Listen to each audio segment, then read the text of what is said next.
Hi friends, Tracy here from the Sewing Channel. Welcome back, and if you're new here, welcome. Have you ever stared at a quilt and thought, wow, that's a nice quilt. There's something about that quilt. It's just fact. Some quilts shine and sparkle way more than other quilts do. I'm going to take you through the entire process on how I made this quilt right here behind me. I'm going to give you 8 things to help you make your next quilt sparkle and shine. Enough talking already. Let's get busy learning how to make our quilts sparkle and shine. Today's inspiration comes from 1976.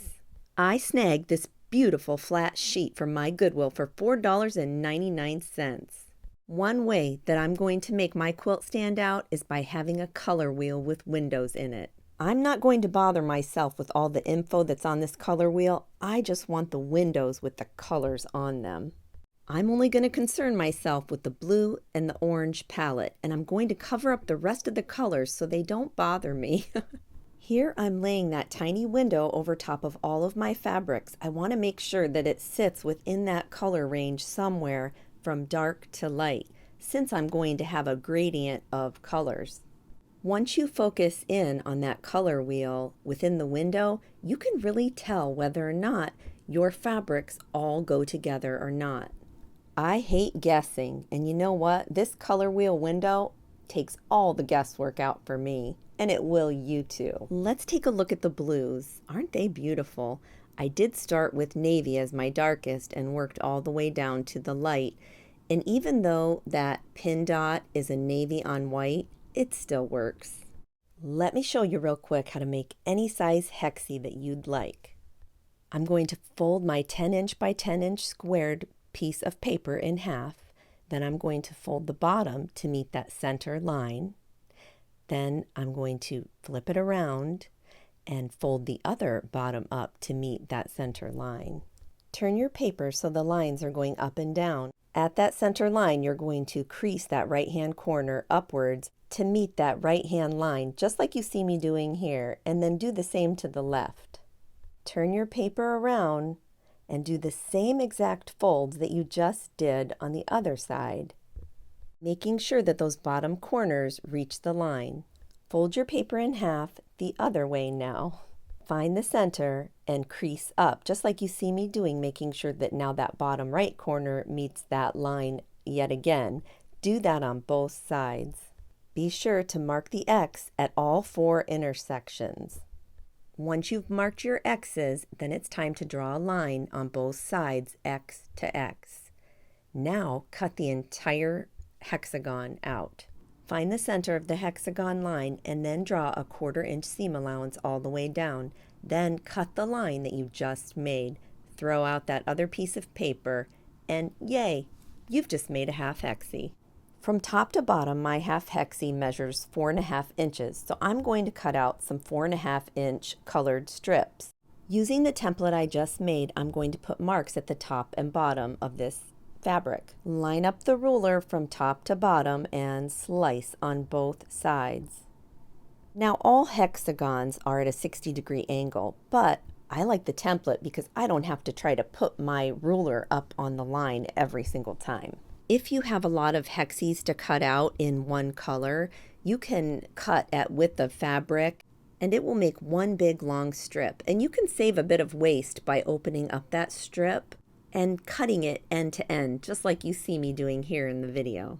Either way you decide to do it, the outcome will totally be the same. Now it's time to take all of your half hexies and put them up on the design board how you would like to see them in your quilt. Another way to make your quilt shine is to take a black and white photo of your design. You can see that I totally achieved that middle area where I wanted it to be lighter, like a gradient from the corners coming in dark to light. I will confess though, it took several photos in color and black and white and many changes to get it to this point. Now it's time to connect those half hexies together. If we were to use the whole hexagon, we would have a bunch of Y seams, and there's no way we're going to do that. So that's why it's a lot easier to connect half hexies across in a row. It's important to note that you should have 2 dog ears, one on the top and bottom, sticking and peeking out right on the edges there.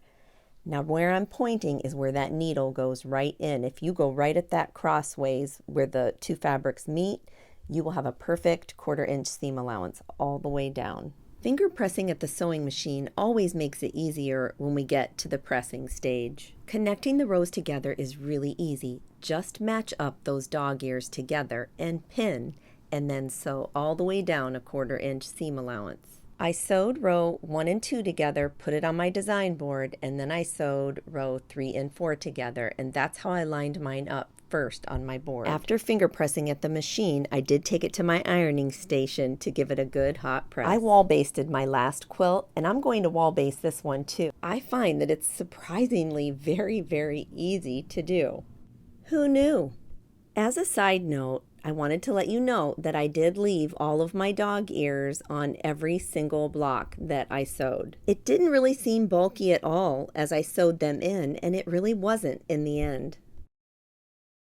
Enough fooling around now. Let's get sewing, Tracy. Next, I sewed the first 4 rows, then the next 4 rows, and so on and so on and so on. The next thing you can do to keep people staring at your beautiful quilt is to add a resting place for their eyes to go to. This is really easy to do. I only added 3 extra strips to break things up. Here's the breakdown of all the different players that are in this quilt. And because I improv all of my quilting, I had 3 more orange hexagons than I did blue. Go figure. Grab your basting buddy, and if you don't have one, I have a full tutorial on my channel just for you. Check it out. Start in the center of your quilt and pin all the layers together, the backing, the batting, and the quilt top. Before I took the quilt sandwich down, I did cut off the excess side batting and bottom batting. It's like a blank canvas ready to be free motion quilted on. Make your own FMQ design for your quilt, and trust me, it will shine. Be sure to test yours out first on a mock-up with different threads and such.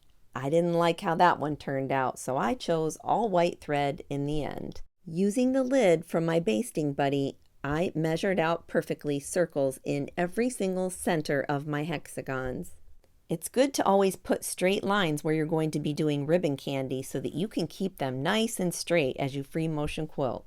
Did you guess what number 6 was going to be to make your quilt stand out? I bet you did. It's free motion quilting your quilt yourself. How much more unique can you get than that? When you free motion quilt on your sewing machine, it is so versatile. Right now, I'm doing a swirl in the center with some feathers all the way around. And because I have all of those white hexagons that I need to fill in with this design, it's going to be so nice and easy instead of having to have one pattern that just goes over the entire quilt. I'm able to strategically place these right in the center of each one of these hexagons. Check out that custom work. If you can find a spot on your wall in front of your machine to place a hook so you can hang up one corner of your quilt while you're free motion quilting it, that's golden. It's so much fun to custom design what your quilt is going to look like in the end. And here I've put the ribbon candy and I've just done a simple meander on both the top and bottom borders. Here I'm squaring up both the top and bottom of this quilt. Check out the back of this quilt. Oh my word, I love it. Now to square up the sides to meet the top. I first find a couple of lines that make sense to me on my ruler to lay on top of my quilt and match up with the hexagon points that are on my quilt top. Do you know that most everyone's quilt is squared up at the corners? Don't do that. Be different and stand out. I decided on a 45-degree angle cut. Works perfectly with my hexagon quilt. Want your quilt to sparkle and shine at the same time? Then you definitely want a flange binding. A flange binding is just regular binding, but it has a faux piece of piping that peeks out from underneath. Super cute. Follow the text directions that were on your screen a second ago. And your quilt binding is sure to stand out amongst the rest. I can almost guarantee it. The bottom right hand of your screen shows you exactly what the end result is. Oh my word, I know. Bind your quilt as you normally would. Now, I don't go into a lot of detail here on this particular binding method, but I've used it in the past. So if you've seen one of my videos before, then you totally know what I'm talking about. But just bind it like normal. As you're sewing up to the first angle, stop just before the angle. Backstitch, pull your needle out. Make like a tiny pleat right there at that angle. While holding it down, put it back underneath your sewing machine and sew right over top of that pleat at a 1/4 inch seam allowance and line it up with the next part of the quilt. And you can see there what it's going to look like. I'm kind of showing you there what it's going to look like in the end. Oh my word, it's going to be so cute. How I bind my quilt is to cut at an angle at the end, shove that down inside of that kind of pouch, and then continue sewing the 1/4 inch seam allowance. Now, which leaves me a little lip right there where it's not connected. And I just go and put a little few stitches right down that line, connecting it all. Some people will hand stitch it, but I do not.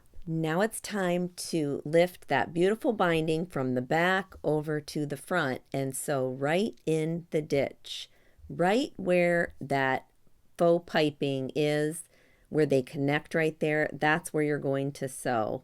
Make sure your angles are mitered perfectly so that it looks really nice. Tell me in the comments if you think that flange binding will help make your quilt stand out. Final dimensions for this standout quilt is 68 inches by 74.5 inches. Want to learn more? I handpicked some videos just for you. They're on the screen right now around me. Go ahead, click on one of them, and I'll see you in the next tutorial. Until next time on the Sewing Channel, take care.